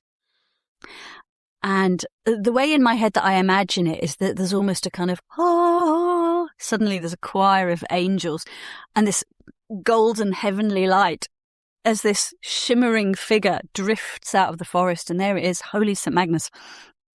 And he comes over to the man who's lying on the floor and he waves his hands over them. You know, you've got to imagine, listeners, I'm doing a kind of wafty hands thing. You're doing it very well. Thank you very much. And the man lying on the ground is just, he's amazed to feel that he suddenly starts, you know, his bones start knitting back together again, and the wounds in his hands and his arms start closing up, and the blood starts flowing back into his body, and his tongue is reattached in his mouth. And within a few minutes, he's standing and he's completely healthy and completely whole. And he falls down onto his knees in front of the blessed St Magnus and says, thank you, wonderful, blessed, holy St Magnus. Is there anything you can do for my brother? Now, that's quite a big ask. It is, kind of. It's a big ask. Magnus, bathed in golden light, drifts off into the forest. And a few minutes later, drifts back. Followed by... The fairy just honked. If you didn't catch that on the mics. Actual moment. Followed by a pack of wolves. And they come slinking back in to the forest. And Magnus kind of does a wafty hands over the wolves. Now, I'm sure that all the people present here and people listening, many of you will have had dogs or cats as pets. And I've never actually owned a dog, but I've had many, many cats in my life.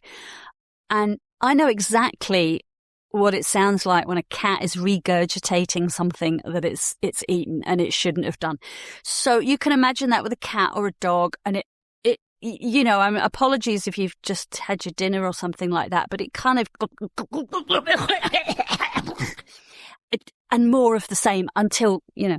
So this is exactly what happens with the wolves. They start vomiting and they start regurgitating, and they were spewing up basically what they've just eaten, which is the fella's brother. So there is, and then they all slink off into the forest looking very ashamed of themselves. And you can imagine, well, I don't know if you can imagine, I'm finding it quite hard myself, a pile of partially digested person, you know, scraps of hair and teeth and guts and sinew and flesh and oh, yuck. Anyway, so Magnus floats over and he does the wafty hands again. And the man, his brother, is looking astonished as this horrible pile of vomit starts knitting itself back together again, starts coming together, and the limbs are forming, and the hair is attaching, and the bones are... Actually, is it in Terminator 2? You know, and they explode the bad guy. I've never seen it. And it all soups back together again. Mm-hmm. Yeah, basically, yeah, they anyway, cut that bit if it doesn't make sense. And within, I mean, it took a little bit longer, but within a few minutes, the second man is standing there as whole and as healthy as he ever was. And the two of them fall to their knees in front of the vision of St Magnus and just, oh my goodness, holy St Magnus, how can we ever think? And Magnus just, and his golden light just drifts off into the forest. So, yeah, if you've ever done something bad and you're beaten nearly to death and the wolves have eaten your brother, you know who to pray to. Yeah, we call that Friday night. Yeah. My old pal, Bo Almquist, who's a professor of folklore, we were talking one night, you know, he used to come and stay away and all, and he would phone up and, do you have the story of such and such? And there was a miracle attributed to Magnus where there is a guy in England, I think it is, who was playing dice, and he's lost everything. So he's lost all his money, and then he starts, because he's a merchant, he starts trading his goods, and then all he's got left is his ship. So he trades that as well as when he bets that. And they're playing dice, so the opponent throws the dice double six. Oh. He's screwed. And that's like everything that he's got. So he prays to Magnus that if he will let him win back his goods, because this is double or quits, it's like the boat and everything else back. Yeah. If he allows him to win, then he will give money to the shrine and to honour Magnus.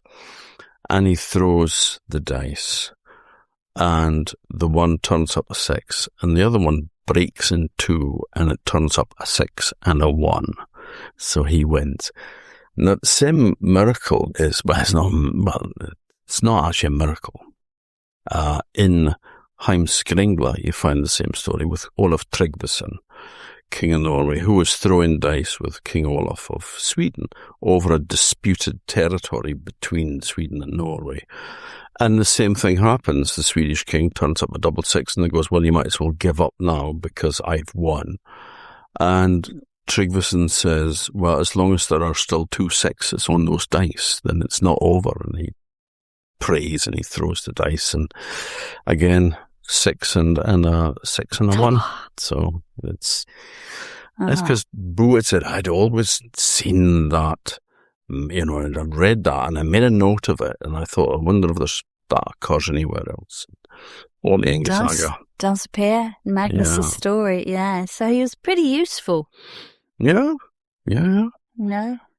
You mentioned earlier, just to kind of go back to something that you said about the assault on the senses that a church would have been in the medieval period. I mean, we go into the cathedral now, which is predominantly, well, it's not actually predominantly red sandstone, but there's a lot of it is red sandstone.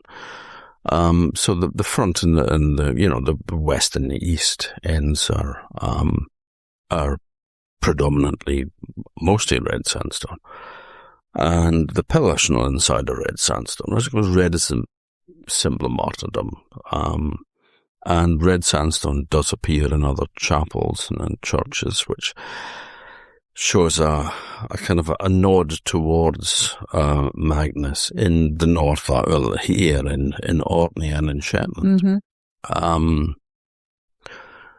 But originally, though, you see these beautiful red stones, but they wouldn't have been beautiful red stones. They would have been painted, and there would have been a great deal of beautiful artwork, but also, there would have been gold and silver and all that on the shrines, and candlelight and all that. Yeah. But, I wouldn't give for the time machine. I know. But then somebody did kind of get a glimpse of that at one stage. So the story goes. Oh, yeah. That is such a lovely story, actually. And I kind of think of it as a ghost story, but it's really a ghost of a building rather than a ghost of a person. So you will have to correct me if I get the personnel wrong, but from what I understand, the 2 people involved, excuse me, were Sandy Firth and John Winnett. I'd heard it was Albert Thompson. I don't think it was. I think it was John Winnett. But we can always check on that. Yeah. So 2 stalwarts of the cathedral. Bell ringer and custodian. So they had gone to the cathedral late one night. I believe it was around about Christmas time. And it was late and there was just the 2 of them. The cathedral was closed and in darkness. And they came in through the door at the front, which is a kind of side door, but it's still at the front. And the way that the story goes is that they opened the inner door into the nave of the cathedral, and instead of seeing it as it is now, they saw a very, very different version of the cathedral, almost a vision. So they described it that there was colour. They described it that the walls had things on them, that there was candlelight. The whole of the cathedral was candlelit. But the other thing was that between the pillars there was greenery. There was swags of greenery just kind of hanging between the pillars. And the whole place, it was described, one of them described it saying it looked like it was in its finery, in its Christmas finery. And the 2 men just stood there. Both of them saw it. And it's one of those, did it last 2 seconds? Did it last 15 minutes, we don't know. But at some point, it all just dissolved in front of them. And it just went back to being the lovely cathedral that we now know. But for that tiny little glimpse, I think there was a time slip, that they saw it as it would have been in times past, decked out for the Yule, for the festive season. And as I say, I kind of think of it as a ghost story, but it's a ghost of a thing that happened in the past. And I don't think either of those two men were known for flights of fancy. No. You know? I mean, well, Sandy and I knew very well. I know very well. And no, I mean, he's the last person I would think that would be kind of making up a story just for the sake of a good story, you know. John Winnick did a story about being up the tower of the cathedral once and hearing footsteps coming up, because that was, you know, they were open to the public in that time, so there's this clump, footsteps going past, and there's a little recess you can step back in to allow somebody to go past, because the higher you go up the tower, the narrower it becomes, and you're almost using your hands and feet to scramble up. You know, you're steadying yourself with your hands. Done it many a time. And then there was this little bit that you could step back in to let somebody pass. And so he stepped back in this, and then clump, up went the footsteps, and clump, past him. There was nobody there, just footsteps. So I like that as well. There's definitely things in there. There's no doubt about it. And I've worked there for a while, and I've never felt in any way that they were malevolent or, you know, meant you harm. There's an element of mischief, actually. There's a little bit of that with the spirits of the cathedral, that they're kind of, you know, they like to give you a little reminder every now and again that they're there, you know. Well, I remember a former custodian saying that there was a gentleman in a tweed suit was standing at one of the memorials. I think it's just sort of went to the trail next to the Royal Oak bell, you know. It's a big white marble. I know it. Somebody was standing there, and he noticed him, and he was just going to close up. And then when he sort of turned back to go and say to the man, we're just about to close for the evening, he wasn't there anymore. There was nobody else in the building at that time because it was winter. So, interesting. We're slightly digressing away from saints. We're kind of, I think, coming towards a close as well. But is there any stories or any saints that you would like to talk about? Because we're not constrained by time, other just in the time that there, you know. I'd love to hear some of you. Well, okay. Here's a little short one, and again, this is one of those ones. It just tickled me. It's not somebody I'd ever heard of. So apparently, in Perth, the lovely city of Perth in Scotland, they used to celebrate a saint called Obert, Obert, Obert. Now, the Catholic canon of saints has no Obert. There's no other versions of Obert. Obert does not appear anywhere else. There's no churches dedicated to him. But for some reason in the city of Perth, the bakers used to celebrate the feast day of St Obert, whose feast day, if I can remember, was the 11th of December. Okay, so the night before, so the eve of the feast of St Obert, the bakers used to have a huge big celebration. There would be a play. There would be geysers. There would be somebody dressed up as the devil, who had a special cape. There would be an awful lot of cake eaten, as you would, you know, entirely natural, these being bakers. There would be music. There would be dancing. There would be, it was a whole night of celebration. And then the next day, when everybody was a bit sore about the head and eaten too much cake, they would all go to the local church and they would have a mass and they would give thanks for St Obert. So along with every other saint in the Reformation, all of that was swept away in the 16th century. And you'd think that would be the end of it, but it wasn't. In the years following, and again, this is ministers, Church of Scotland ministers noting this, the apprentice bakers of Perth just kept up this tradition. of celebrating St Obert on the eve of his feast day. And again, there would be a devil and there would be a play and there would be... So they were trying to stamp this out. And there were actually local laws, bylaws. People were breaking the law by doing this. So there were court cases of people, being banished or being punished by continuing the tradition of celebrating St Obert.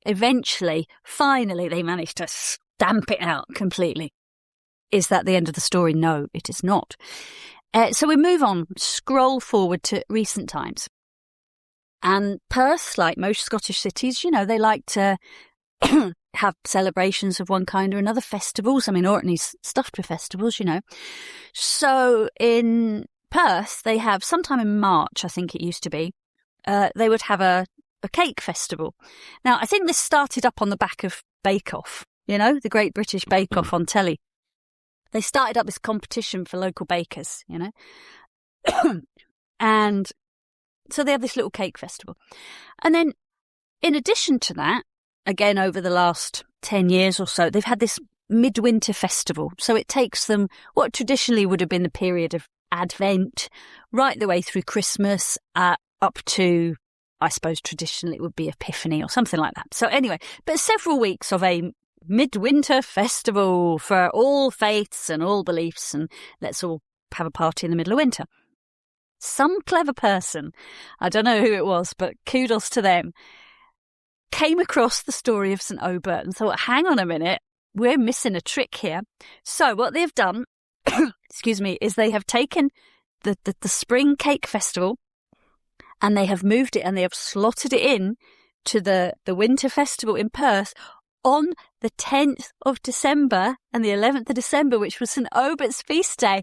And they now do their cake festival on the same date that the bakers of Perth used to celebrate this saint. I am so delighted by this, that this little tradition has come back in a completely 21st century way. The bakers of Perth are still celebrating that saint, and good on them. You mentioned, because of feast days and such, like you mentioned that the 29th of June was the feast day of St Peter. Mm-hmm, yeah. And you said... And Paul as well, by the way. They share a feast day, yeah. All right. Couldn't afford one each. There's good theological reasons for that. Right. You mentioned this on Facebook, and he said, I'm sure you all know. And I was saying, actually, just mentioned that to Rhonda the other day. It's feast day of St Peter. And she was saying, how did you know that? And I said, well, because last night I was writing this book of Orkney Folklore, and on, I think it was the 3rd of March, all the people in Sandwich refused to work, because that was the day that the church in Sandwich was consecrated, was open to the public. And so they took that as a day off. But then they also decided to take 29th of June off as well, because it was the feast day of St Peter, who the church was dedicated to. So they got 2 days off. I might have got the first date wrong. I can't remember. It's in the forthcoming book. So we shall look out for that. Yes, there is still a little church called St Peter's in Sandwich, and I'm the key holder for that. Yeah. And it's a sweet little church. We have told stories there together. We have indeed. Yeah. It's a nice little church, that. But yeah, we should bring that tradition. It was just for the people of Sandwich, though, wasn't it? Yeah. So I live in Sandwich, so you Stomnessian's tough. No. You don't get that day off. Another great, going back to cakes, because, why not? It was a big feature of Saints' feast days that everybody ate and drank a lot. And there are some particular, baking products, sweetmeats and cakes and things that are particularly associated with saints. So yesterday, for example, 25th of July, was the feast day of St James. We mentioned him earlier on. So there's a lovely cake, which is made in Galicia. It's a speciality of the region. It's made with almonds and orange peel and eggs. And on the top of it is a big layer of thick icing. And then in the middle, made with a stencil, there's the cross of St James. So I'm always keen to kind of make the baking, The other one, which is quite well known to people in Orkney, is St Lucy. Because of course, St Lucy's Day, 13th of December, is Magnus's second feast day. Because that's when he was Yeah, that's when he was translated. So, and there's a bun associated with her, the Lucy buns, traditionally made by the youngest female in the household. And I've taken to do this in the last few years. So we need a bakery product for St Magnus, really. So I have in my mind possibly some sort of choux pastry, like a choux bun, with some chocolate icing on the top, maybe, or blonde icing, toffee icing or something like that. And then it would be filled with cream and jam so that you could get a knife and then you could... Or an axe. Or an axe. You see, you know where I'm going with this. And then you would reveal the things within. It would have to be strawberry jam because that would refer back to the wolves. So yeah, I need to get someone on the case here. Former colleague of mine, Anne Brundle, at the museum, used to say that she always thought that the St Magnus skull with the big axe wound in it would make a wonderful piggy bank. Which she was a devout lady of a Protestant faith, but when, as Rhonda has just muttered from the sidelines, and when is the book coming out? We haven't got a date yet, but I submitted the manuscript in June, and I think they said they need 8 to 9 months to turn it around. So I think we're probably looking at February, March next year, something like that. And I just want to give a little bit of a shout out, actually, to the illustrator. Orkney is blessed with a lot of really wonderful artists, and there were so many that we could have chosen. But I've gone for a friend of mine called Paul Dews, and Paul's a musician as well as being an artist. But one of the things I really like about his artwork is that it's got a sort of fantastical fairy tale quality to it, but it's very grown up as well. It's very adult. It's not cute fairy stories type. And I so set him the task of doing the cover in colour, and we chose the story of St Columba and the talking squirrel, because this is my marketing campaign is if you put a red squirrel on the front of it, everyone's going to buy it. And he did a beautiful, beautiful job. And then we also gave him the task of doing the illustrations for the inside of the book. And I'd like to show you a couple of the illustrations from this book. So this is obviously going to work on a podcast, isn't it, guys? But I'm hoping if the History Press allow me, it might be possible for you to show them. But I'm going to just get my laptop here and show you a couple of these.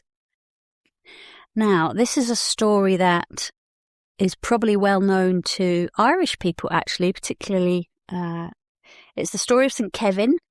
And St Kevin is a very easy story to tell because basically he's a monk. He has a little stone cell. He kneels on the floor of his cell to pray, but he's got so little space that he has to put his hand outside the window. And as he's deep in his meditation, a blackbird comes down and lands on his hand, builds a little nest and lays an egg. And he thinks, well, I can't move now. And he stays there in that position with his hand until the egg has hatched and the bird has fledged. So there is St Kevin and the blackbird. So that's beautiful. Isn't that so? It's wonderful. A hand with a blackbird and an egg. It's just so magical. And it's just that the patience, the love in his heart. That he had for this living creature. And it's as if it's expressed that he feels a deep connection to the whole of the living world through having this precious thing in his hand. And it just blows my mind.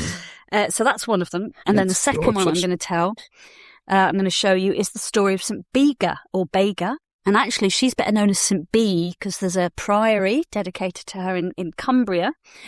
And there's a whole lot of Bega. You can find her in the book.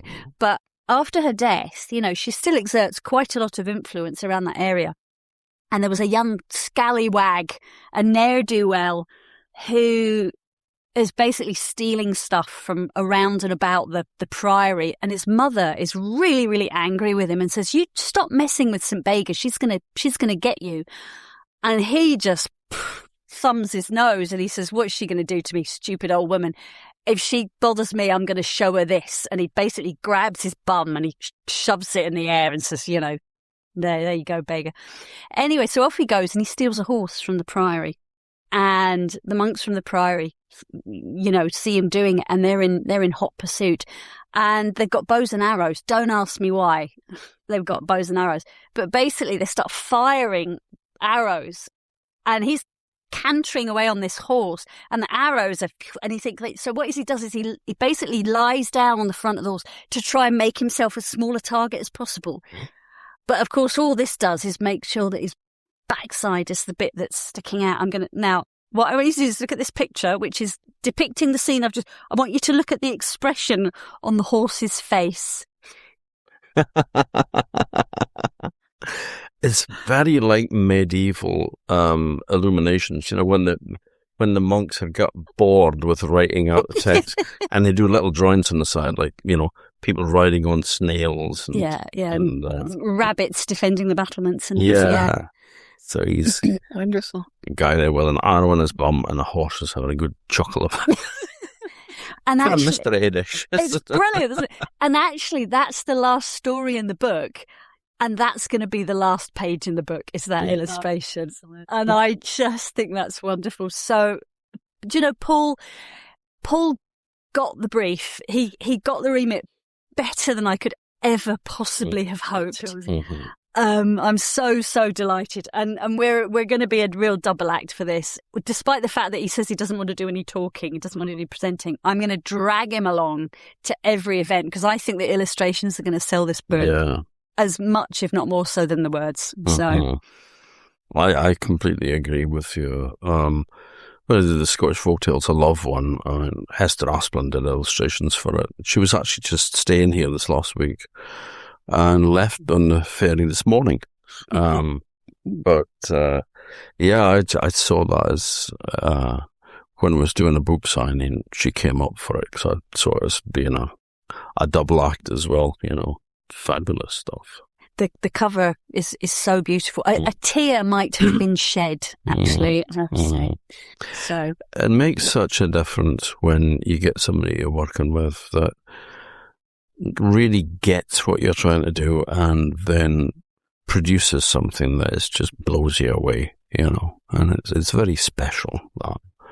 And absolutely lovely. So, well, I suppose all that left to say is thank you so much, Fran, for coming along and sharing your incredible vast knowledge about saints with me. I mean, it's really is quite astonishing and fabulous.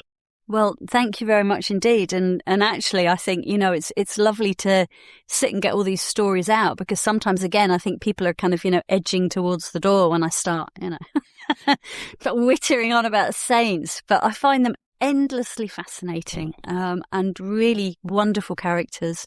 And I just hope all the readers of the book will think so too. Yeah, I'm sure they will. And I'm sure that people will have really enjoyed your stories today as well. So thank you very much. And until the moon is full again, then I will say goodbye and wish you all the best, folks. Bye.